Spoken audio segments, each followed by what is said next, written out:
जय हिंद मित्रांनो, मी दीपक पुन्हा एका नवीन व्हिडिओमध्ये स्वागत आहे। तर मित्रांनो, खूप साऱ्या व्यक्तींकडून मी ऐकलेलं आहे की जेव्हा पण आपण ट्रेडिंग करत असतो तर तिथे आपल्याला चार्टची गरज पडत नसते। ठीक आहे, विदाऊट चार्ट आपण ट्रेडिंग पण करू शकतो।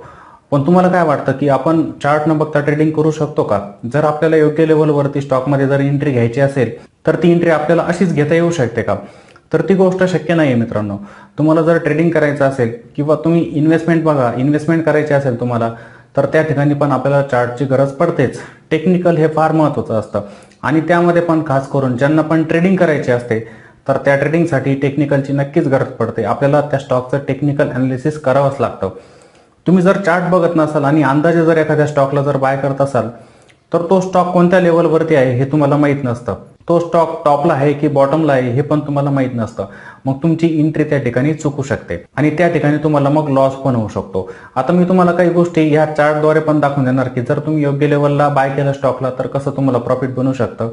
आणि त्यानंतर जर तुम्ही अंदाजे जे ब्रोकिंग प्लॅटफॉर्म असतात आपले त्यावरती बघून की आज एवढ्या एवढ्या टक्क्यांनी स्टॉक वरती गेलेला आहे, तो उद्या पण जाऊ शकतो, म्हणजे अंदाजे तुम्ही जर स्टॉकला बाय करत असाल तर तुमच्यासोबत काय होऊ शकतं हे आपण आजच्या व्हिडिओमध्ये बघणार आहोत। तर व्हिडिओ नक्की शेवटपर्यंत बघायचा आहे, व्हिडिओला स्किप करू नका। अतिशय महत्त्वाचा व्हिडिओ आणि अगोदर पण मी चार्ट ट्रेडिंगवरती खूप सारे व्हिडिओ बनवलेले आहेत, तर तुम्ही ते व्हिडिओ प्लेलिस्टमध्ये जाऊन पण बघू शकता। चला तर मग कोणताही वेळ वाया न घालवता आजच्या व्हिडिओला आपण सुरुवात करूया। तर आपण ह्या सर्व गोष्टी चार्टवरती समजून घेणार, त्यासाठी आपण जाऊया लॅपटॉपच्या स्क्रीनवरती। तर बघा मित्रांनो, मग जेव्हा आपल्याला एखाद्या स्टॉकला बाय करायचं असतं, ठीक आहे, किंवा त्याच्यामध्ये प्रॉफिट बुकिंग करायचं असतं, कारण की प्रॉफिट बुक करणं पण गरजेचं असतं। पण जो लॉंग टर्म इन्व्हेस्टर असतो ना तो थांबतो, ठीक आहे, कारण की त्याचा व्ह्यू असतो पुढच्या 10 ते 15 वर्षांसाठी। तो विचार करत नसतो की मला इथे 5-7 दिवसांमध्ये प्रॉफिट बुक करायचं आहे, नाही, तो लॉंग टर्म व्ह्यू ठेवतो आणि त्यामध्ये बनून राहत असतो। पण जसं आपण स्टॉकमध्ये घेतो, म्हणजे इक्विटीमध्ये काम करतो, आपण करतो स्विंग ट्रेडिंग। आता स्विंग ट्रेडिंगमध्ये पण बहुतेक जण काय म्हणतात की मला चार्टची गरज पडत नाही। ते काय करतात, तुम्हाला सर्वांना माहिती, जो पण ब्रोकरेज प्लॅटफॉर्म तुम्ही वापरतात, जसं तुम्ही ग्रो वापरतात, काही जण एंजल वन वापरतात, काही जण झरोदा वापरतात, झरोदाचा वापर करतात, काही जण धन वापरतात, हे ब्रोकिंग प्लॅटफॉर्म। मग या प्लॅटफॉर्मवरती तुम्हाला प्राईस दिसतात स्टॉकच्या। जसं मी म्हटलं की हा SBI स्टॉक आहे, SBIN, तर हा स्टॉक आजच्या दिवशी मला दिसतोय 5% वरती, +5% वरती दिसतोय। मग काही जण काय करतात माहिती आहे का, चार्ट न बघता फक्त डीमॅट अकाउंट ओपन करायचं, तो प्लॅटफॉर्म तुमचा ओपन करायचा आणि त्याच्यामध्ये बघायचं की कोणता स्टॉक वरती चाललेला आहे। म्हणजे तुम्ही काय करणार, मग इथे तुम्ही ट्रेंड पण बघत नसता स्टॉकचा की कोणत्या ट्रेंडने स्टॉक चाललेला आहे, तो डाऊन ट्रेंडमध्ये तर नाही आहे, अचानक एखादा बाउन्स तर त्याच्यामध्ये येत नाही आहे, ते तुम्ही बघत नाही। मग तुम्ही काय करतात, फक्त हे +5% रिटर्न आज मला दिसत आहे म्हणून तुम्ही त्याला बाय करून टाकतात। म्हणजे आज जर वरती जातोय तर तो उद्या पण जाईल वरती, त्यामुळे तुम्ही काय करतात, त्याला बाय करून टाकतात। मग हे चुकीचं असतं। आता तुम्ही जर बाय केलं समजा आणि तो स्टॉक असायचा टॉपला म्हणजे कसं, एक रॅली त्याने ऑलरेडी दिलेली असणार, मोठी रॅली, आणि त्या रॅलीमध्येच तुम्हाला आज तो +5% वरती दिसतोय, तुम्ही इथे बाय करून टाकणार त्याला, बरोबर। इथे तुमची काय होत असते, एंट्री, या ठिकाणी झाली एंट्री। आता तुम्ही त्याच्यामध्ये थांबणार आणि असं व्हायचं की तो टॉपला आहे, म्हणजे ऑलरेडी मोठी रॅली दिली, त्याच्यामध्ये येत असतं प्रॉफिट बुकिंग, म्हणजे तो स्टॉक काय खाली येत असतो। मग खाली आला म्हणजे काय, तुम्हाला तो निगेटिव्ह रिटर्न दाखवतो, तिथे तुम्हाला काय होत असतं, मग लॉस होत असतो। त्यामुळे चार्ट महत्त्वाचा असतो की चार्टवरती तुम्हाला समजतं की त्या स्टॉकची प्राइस आता कुठे आहे, मी त्याला बाय केलं पाहिजे का। बहुतेक जण तसं करताना मला दिसत नाही। खूप व्यक्तींचं बघितलेलं आहे मी की ते चार्ट बघत नाही, त्यांना चार्ट ट्रेडिंग पण जमत नाही आणि त्यांनी मार्केटमध्ये 4 ते 5 वर्ष दिलेले असतात, 4 ते 5 वर्ष। तुम्ही जे करताय ते योग्य आहे का? चार्ट तुम्हाला बघावाच लागतो, टेक्निकल तुम्हाला त्याच्यासाठी शिकावंच लागतं की मला स्टॉकला कुठे बाय करायचं आहे। मी चुकीने टॉपला तर बाय करत नाही आहे, जे मी खालच्या लेवलला स्टॉकला बाय करायला पाहिजे होतं, एक परफेक्ट लेवल असते, एंट्री माझी कुठे व्हायला पाहिजे होती, हे तुम्ही बघितलंच नाही। तुम्ही फक्त 5% आज मला प्लसमध्ये दिसला स्टॉक, त्यामुळे त्याला बाय करून टाकलं, तर तसं करायचं नाही। आता चार्टवरती ते कसं बघायचं मी तुम्हाला सांगतो की लोक कुठे चुका करत असतात। आता हा SBIचा चार्ट आहे। आता मला सरळ याच्यामध्ये ह्या झोनमध्ये बघा, आपण बॅक डाटाचा इथे अभ्यासासाठी वापर करतोय, सेबी नियमानुसार पण करंट मार्केट प्राइसवरती येत नाही आपण। आता इथे जर तुम्ही जर या चार्टवरती जर बघितलं, कोणी पण ज्याचा टेक्निकलचा अभ्यास झालेला असतो त्याला विचारलं, सांग बाबा या स्टॉकचा ट्रेंड कोणता चालू आहे आत्ताच्या वेळेला, ह्या झोनमध्ये असताना या झोनमध्ये जेव्हा स्टॉक होता तर इथे आपल्याला सरळ समजतं की या स्टॉकमध्ये साईडवेज ट्रेंड आहे. हा स्टॉक साईडवेज चाललेला एका डायरेक्शनला पकडून नाही चालला. जसं आपण म्हणतो ना की हायर हाय लोज बनवत स्टॉक अप ट्रेंडमध्ये जातोय किंवा लोअर हाय लोअर लोज बनवत स्टॉक डाऊन ट्रेंडमध्ये येतोय.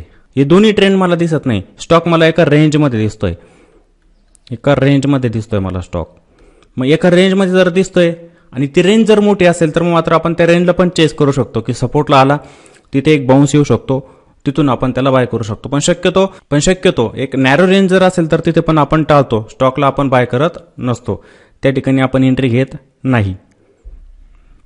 मग बघा इथे आपल्याला माहिती की सरळ हा स्टॉक जर एका साईडवेज झोनमध्ये असेल तर मग आपण तिथे एंट्री टाळत असतो. आता त्यामध्ये पण खूप जण काय करतात, आज जर मला SBI वरती दिसला समजा, आता ही एक कॅन्डल तुम्हाला दाखवतो. इथे बघा ही कॅन्डल, चार्टला थोडं मोठं करून घेतो अजून. इथे बघा ही कॅन्डल मला मोठी दिसते.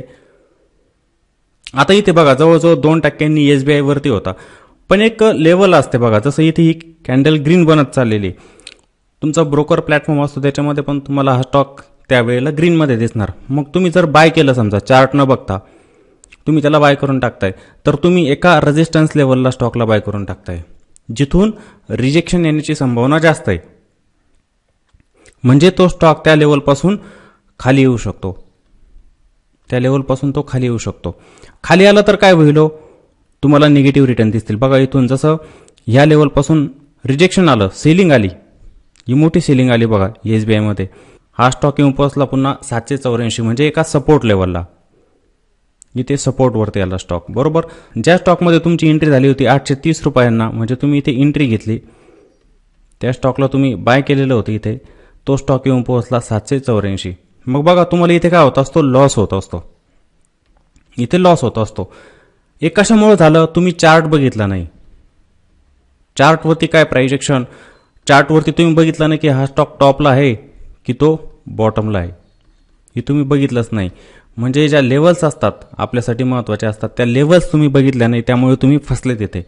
खूप जण असं करतात, आज एखादा स्टॉक 10% वरती दिसला की त्यांना वाटतं हा स्टॉक चाललेला आहे वरती, याचा अर्थ तो उद्या पण जाईल वरती, ते बाय करून टाकतात. एखादा स्टॉक 20% वरती दिसला की त्यांना वाटतं की नाही आता याच्यामध्ये रॅली चालू झालेली, आपल्याला याच्यामध्ये प्रॉफिटच बनत जाणार. मग तिथे लोक बाय करून टाकतात आणि फसतात. खूप सारे स्टॉक हे लोक फसलेले की त्यांच्यामध्ये कंटिन्युअसली रॅली येत होती आणि ते टॉपला फसले आणि अजून पण फसलेले.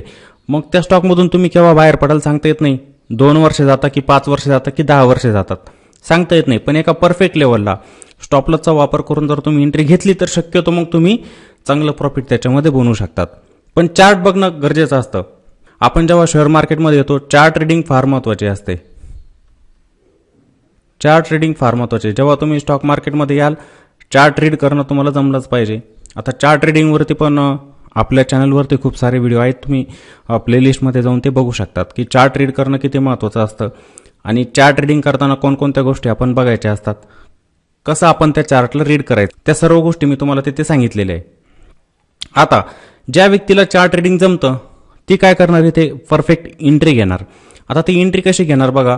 आता मला दिसतंय की त्या स्टॉक हा साईडवेज आहे.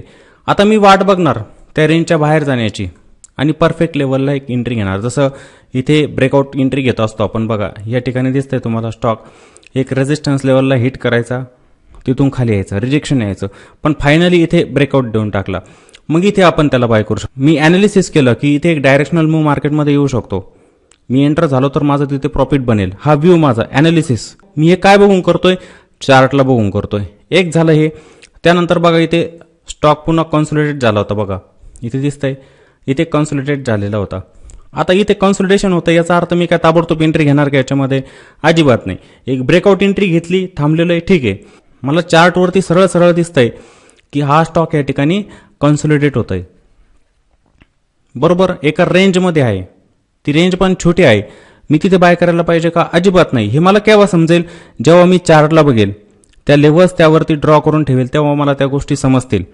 मग माझी एंट्री जेव्हा त्या रेंजच्या बाहेर जाणार, स्टॉक एक ब्रेकआउट देणार, त्या ठिकाणी मग मी एंट्री घेणार. हे केव्हा समजतंय मला, हे चार्टद्वारेच. चार्टला मी जेव्हा बघेल तेव्हाच त्या गोष्टी मला समजतील. असं नाही की मी ब्रोकिंग प्लॅटफॉर्म आहे त्याला बघितलं नाही, SBI आज 2% वरती त्याला बाय करून टाका. मग तो SBI त्यांनी एवढी मोठी रॅली पण दिलेली असेल आणि मी इथं टॉपला फसायचो त्याच्यामध्ये. जी एंट्री मी इथे घ्यायला पाहिजे होती, काही वेळेला असं होऊ शकतं की मी ती एंट्री इथे घेतोय. मग प्रोबॅबिलिटी किती असते प्रॉफिटची या ठिकाणी? जर हा स्टॉक कंटिन्युअसली जर वरती जातोय तर इथे प्रॉफिटची प्रोबॅबिलिटी किती असणार? ती कमी होऊन जाते. तिथं प्रॉफिट बुकिंग येण्याची संभावना जास्त, की त्या स्टॉकमध्ये वरच्या लेवलपासून प्रॉफिट बुकिंग येऊ शकतं. प्रॉफिट बुकिंग, मग प्रॉफिट बुकिंग आलं तर तुम्हाला तिथे काय होत असतं? मग लॉस होत असतो. त्यामुळे योग्य लेवलला बाय करणं गरजेचं असतं स्टॉकला, आणि त्यासाठीच मग चार्ट रीड करणं फार महत्त्वाचं असतं. मग हे जे कॅन्डलस्टिक चार्ट असतात ना, आपल्या खूप कामी येत असतात स्टॉकला बाय आणि सेल करण्यासाठी. असं म्हणायचं नाही की चार्ट नाही बघितला तरी ट्रेडिंग करता येतं. ठीक आहे, कोणताही स्टॉक केव्हाही बाय करता येत असतो, कारण की आजकाल मार्केटमध्ये अशा व्यक्ती सांगणारे पण आलेले आहेत की तुम्हाला चार्ट बघायची गरज पण नाही, चार्ट न बघता तुम्ही ट्रेडिंग पण करू शकतात. चार्ट न बघता ट्रेडिंग करता येतं का, हे तुम्ही मला कॉमेंटमध्ये पण सांगा. जे पण व्हिडिओ बघत असतील ना, त्यांनी सांगायचं की तुम्ही चार्ट नाही बघितला तरी ट्रेडिंग करू शकता का, हे कॉमेंटमध्ये उत्तर द्यायचं आहे सर्वांनी. तर ते शक्य नाही आहे. जर तुम्हाला एखाद्या स्टॉकमध्ये जर ट्रेडिंग करायचं असेल तर तुम्हाला चार्ट नक्की रीड करता आला पाहिजे. टेक्निकल लेवल्स असतात त्या तुम्हाला ड्रॉ करता आल्या पाहिजे. एंट्री कोणत्या ठिकाणी घ्यायची मला स्टॉकमध्ये हे पण तुम्हाला समजलं पाहिजे. मी कोणत्या ठिकाणी बाहेर पडलं पाहिजे त्या स्टॉकच्या हे पण तुम्हाला समजलं पाहिजे. कारण की खूप जण एंट्री घेतात आणि कुठे बाहेर पडायचं हेच त्यांना समजत नाही. रिस्क रिवॉर्ड त्यांना माहीत नसतो. मग काय होतं, आलेलं प्रॉफिट जे असतात ना ते पण त्यांचे निघून जातात. प्रॉफिट तर दिसतं समोर, पण ते प्रॉफिट पण निघून जातं. अलग लक्षात. त्यामुळे चार्ट ट्रेडिंग फार महत्त्वाची असते. या गोष्टी मी तुम्हाला चार्टवरती का दाखवतोय, तसं होतं खूप वेळेला लोक चुका करतात. ज्या ठिकाणी एंट्री घ्यायला पाहिजे त्या ठिकाणी घेत नाही, अंदाजे कुठे एंट्री घेऊन टाकतात. जेव्हा तुम्ही चार्टला असं ड्रॉ करून ठेवतात ना, सर्व गोष्टी आपल्यासमोर असतात की मला काय करायचं आहे नेमकं स्टॉकमध्ये. चार्ट ट्रेडिंग आपल्याला जमत नसेल तर आपण स्टॉकला बाय सेल करू शकत नाही सरळ सरळ. आणि हा व्हिडिओ जर तुम्हाला आवडलेला असेल तर व्हिडिओला पण लाईक करायचे सर्वांनी, आणि व्हिडिओला कॉमेंट पण करायची. व्हिडिओला कॉमेंट पण करा आणि व्हिडिओला जास्तीत जास्त शेअर पण करा. थोड्या वेळापूर्वी मी तुम्हाला बोललो की चार्ट ट्रेडिंग महत्त्वाची असते का ट्रेडिंगसाठी, तर त्याचं पण उत्तर तुम्ही मला कॉमेंटमध्ये नक्की द्या. तर पुन्हा भेटू आपण अशाच एका नवीन व्हिडिओमध्ये. जय हिंद.